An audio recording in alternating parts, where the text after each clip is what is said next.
Hey everyone, thanks again for tuning into Sin's Workshop. Hope you're having a wonderful day.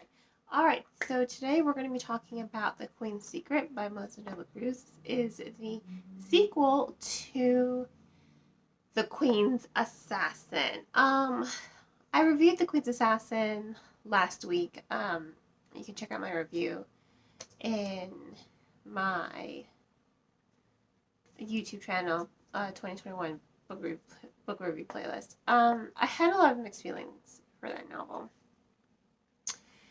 And it would seem my mixed feelings carry on into this novel. Now, I thought the plot was rushed. I like Melissa de la Cruz as an author. I loved her Blue Blood series. I thought she really reinvented the whole vampire trope with that series.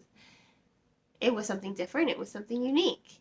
That's lacking here. I feel like it's not the same person who wrote that series. And I know that that series was written, gosh, a while ago. Literally right behind me.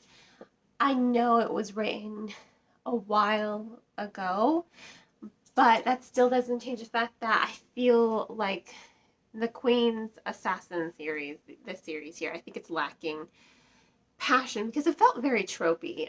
It felt very predictable, slightly cliche. When I was reading this book, I was very angry at the characters, like Caledon and Lilac. You know, she's the new queen, right?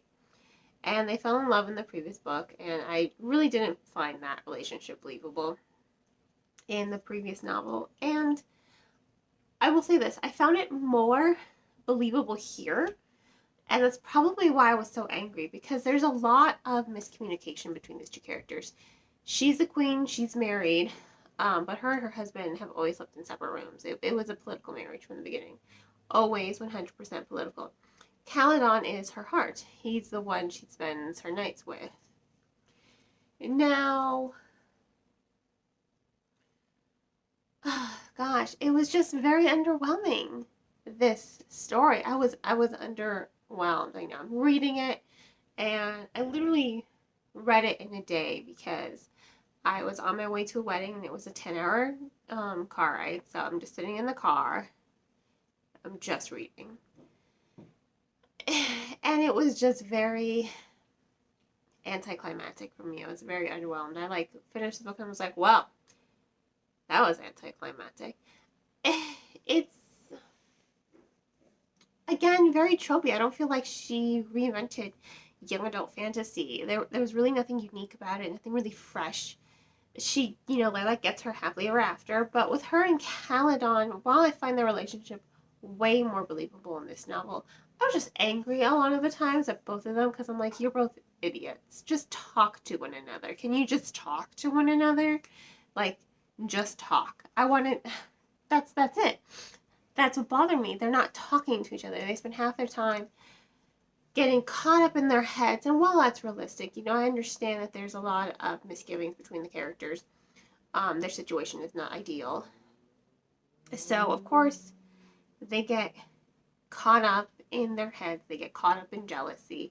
They get caught up thinking, oh, you're sleeping with that person. So it's like, what are you even talking about? And I'm just like reading it. I'm like, does that even sound like the person you're in love with? They would just sleep around with that person. Like, come on. So it feels like they don't really get one another. And it's like, I didn't really find that believable because in the first novel, I loved their friendship, their camaraderie, the way they just chit-chatted with one another. I thought the chemistry was really good there. That reason the romance bothered me was because it felt like de la Cruz just thought, hey, let me just make these two a romantic couple. You could see that the story was going in that way, but the way it just came alive, it's just like, it doesn't really fit. Because a lot of the time, the characters did lack a lot of personality. They have more personality here. I will say that. I do like Caledon way more as a character than I did in the first novel because he is more, I guess, angsty. I like angsty characters. He's a little more angsty And that's where he really came alive in the first novel, where he was just like reminiscing over how unfair his life is. And his life is very unfair. Um, he never wanted to be the Queen's assassin. He was kind of sworn to do it because his father decided to make a blood oath to the Queen. And I'm not a fan of Lilac's mother at all. Didn't like her in the first book. Continue to have no reason to like her now. She's just very... She got to marry for love, but God forbid her daughter be allowed. It's like, no, you have to have a political marriage. We have to rebuild the empire. Like, come on. Like, that's very unfair that you're putting this all on your daughter. It's like you're marrying her off to this dude she's never even known. Like, come on. So I don't really like her mother at all. Her mother just is like, whatever. You have to do what I say. I'm the queen and you have to do what I say. I don't really like her. You know, she demanded a blood oath from Caledon's father, which tied all of his bloodline, taking away any choice that they had. And it didn't leave a good taste in my mouth. I did not like her one bit in the previous novel. And I continue to dislike Lilac's mother in this novel. Now, Lilac, I do think she has way more personality here. I do like the fact that she's a queen. I like the fantasy. I like how there's more fantasy in the story. I feel like there wasn't a whole lot of magic and fantasy and, you know, hey, dark evil curse that we have to stop and break in this, in the previous novel. There wasn't a lot of that. But here there is. There's definitely more fantasy. There's definitely more, you know, dark curse, you know, lots of magic happening. A lot of dark magic. And I think those are the parts where De La Cruz really shined the most. Those scenes of dark magic just coming to life. And I was like, yes, those were really well written scenes. You really did get to see that rising tension, and you really did have a scope, because a lot of the time the book is just like, okay, where are we going with this? What is the direction of this novel? You're like, how is this is supposed to be the conclusion, and I'm at 85%. When is, you know, I'm 85% done reading this book. Where are we going with this? You know, when there's just too much that has to happen. And that's another issue I had with this book. There's a lot of pulling the reader in a lot of different directions. Overall, you, the reader, you read these series, you know where the author's going, what the ultimate direction of this story is. However, the journey there is just like, okay, it makes you question, like, okay, where are you going with this? Like, are we even still on track with this story? That's where I was when I was reading it. I was like, are we on track? Is there going to be a third book? Because at 85%, I'm like, there's still so much that has to happen. And that's why it felt really anticlimactic to me. Because at that end, that last 15%, it was like there was a lot crammed in there to build up this story. And I was like, well, that was rather anticlimactic. It just, like that. Oh, they discover the bad guy and they kill him in one shot. It was very anticlimactic for me. I was like, well, that was underwhelming. That was me. And of course, the story does tie up into a nice, neat little bow. And I was just like, great, everyone gets there happily ever after. But is it a real happily ever after? Who knows? I mean,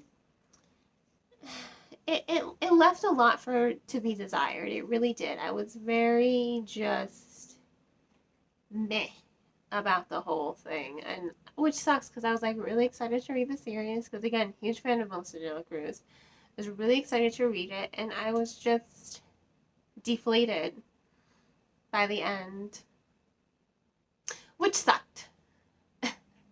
It always sucks when you get a book that you're just like highly anticipating, and then you're reading it and you're like, well, that was underwhelming, you know? whenever you get a book, you want to just be like sucked into it and read it, especially if it's one you're highly anticipating. You're just like, ah, I finally have my hands on it. Um, so I was just meh. It was okay. It wasn't terrible. There were some really good, real well written scenes in there. I did like that there was more fantasy in here. But honestly, the characters did kind of piss me off a lot. Just because they kept getting inside their own heads, and you just want to smack them and be like, can you just shut up and talk to one another? I wanted to just lock these characters in a room and be like, you're not leaving until you either kill each other or you sort out this mess. Because y'all just need to talk. That's where I was when I was reading this.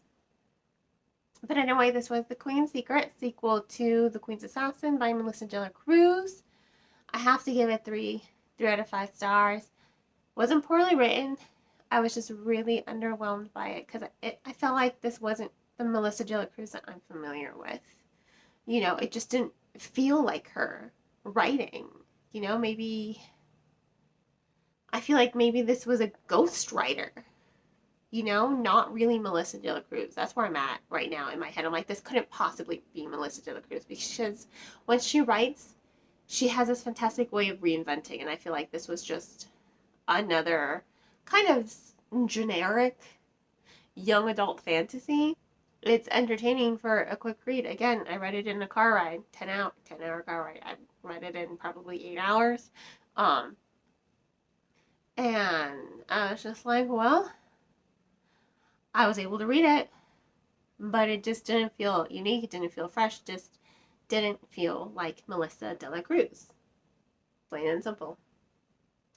So once again, The Queen's Secret by Melissa Cruz gets 3 stars. If you want to go ahead and purchase the book, please purchase it from your local bookstore or online book retail. I will include a link to bookshop.org in the description below because a percentage of all sales that there do go to supporting a local bookstore in your community. In fact, you can even select a local bookstore that you would like the sales to be donated to. If money's tight, which I get it, COVID-19 has really just life. Please check out the book from your local library. The libraries are there for you, and they are a great resource for the community. And on that note, I hope you all will continue to support me by liking this channel and subscribing to it and sharing it with all your book-loving friends. I hope you all have a great rest of your day. And as always, happy reading.